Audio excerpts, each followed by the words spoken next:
Well, howdy and welcome, Virtual Reality Medic here. Wonderful question that came in about Tetralogy of Fallot. Now, that's cardiac related. We're going to talk about that here in just a second. But you'll notice that we're in a pediatric intensive care unit. You can take a look around.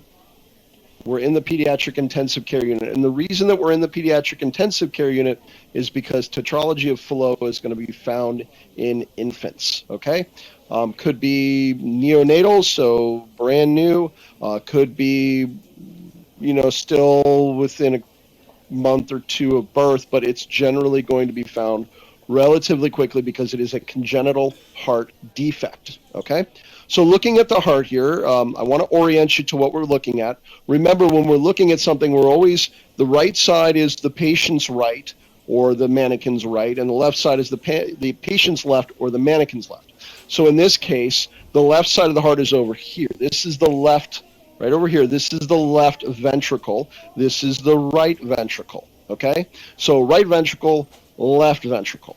All right, so one of the first things that you would see in a Tetralogy of Fallot case is that there's a ventricular septal defect. So the septum, this center portion that's separating the left and the right ventricle, there's a defect in it. So in other words, blood flow is going between the left ventricle and the right ventricle, okay? Ventricular septal defect.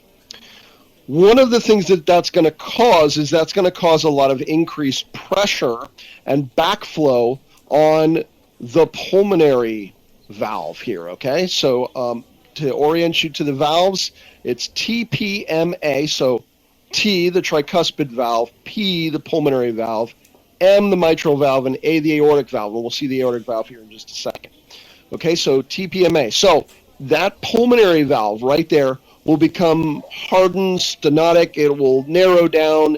And so then in that case as well, what's going to happen is the aortic valve, okay, the aorta itself is going to override in terms of blood flow and start pulling blood from the right ventricle into the left ventricle and then out to the body. If you remember, when we talk about anatomy, that aortic valve, that's where all of the blood is going to go to then go out to the body. It's going to go through that valve. Well, the aorta kind of comes down, pulls down in a little bit here, and overrides the blood flow now going even to the lungs, right? The pulmonary arteries go out and they go to the lungs. Well, so what's happening is the deoxygenated blood that's coming back from the body is going to come back here into the right ventricle, and instead of going out through the pulmonary arteries to the lungs, it's going to come across that ventricular septal defect there, and it's going to go up and through and into the aorta. And then it's going to pump out to the body. So you can imagine what's going to happen is deoxygenated blood combines with oxygenated blood. We kind of call it purple blood because blue blood is the deoxygenated blood. It's not really blue, but that's what we classify it.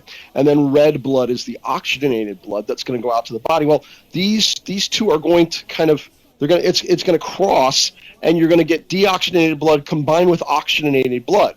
The other thing that's going to happen is there's a lot of increased pressure on the right ventricle here, and the right ventricular wall is bigger. Okay, so that's what's going on. We've got a bigger right ventricular wall, okay? And that affects the amount of blood flow coming back to the heart. We term that as preload. Maybe we'll talk about preload, afterload, blood flow, Starling effect, all of that kind of stuff coming up in future videos here. And so we've got the larger right ventricle, the ventricular septal defect. We've got pulmonary valve stenosis, okay? So in that pulmonary valve, there's some stenosis. And then the aorta overrides, and that aorta starts to pull blood, deoxygenated blood, across that ventricular septal defect and up and out to the body. So you get a mix of oxygenated blood, deoxygenated blood, and that will cause that infant to start to turn a bluish color. Extremely scary. It's not the only reason that those kind of things happen, but it is definitely one. It is very rare. It is very, very rare. But if there's anything, maybe you're suspecting something like that, immediately go to the emergency room and get in touch with a pediatric cardiologist, and you can see if that's what's going on. Not giving any medical advice, but you know what? It's always best if something's going on, go get some help. Go find out what's going on, and don't be afraid to come to the experts. So, all right. Well, hey, that's Tetralogy of Fallot. Thanks for that excellent question. Wonderful, wonderful question. And I'm going to go see what's going on with the baby over here. I think maybe I can help. Hi. How's? Uh-oh. Okay. Yeah. That's not good. Hey, where's the nurse? Where's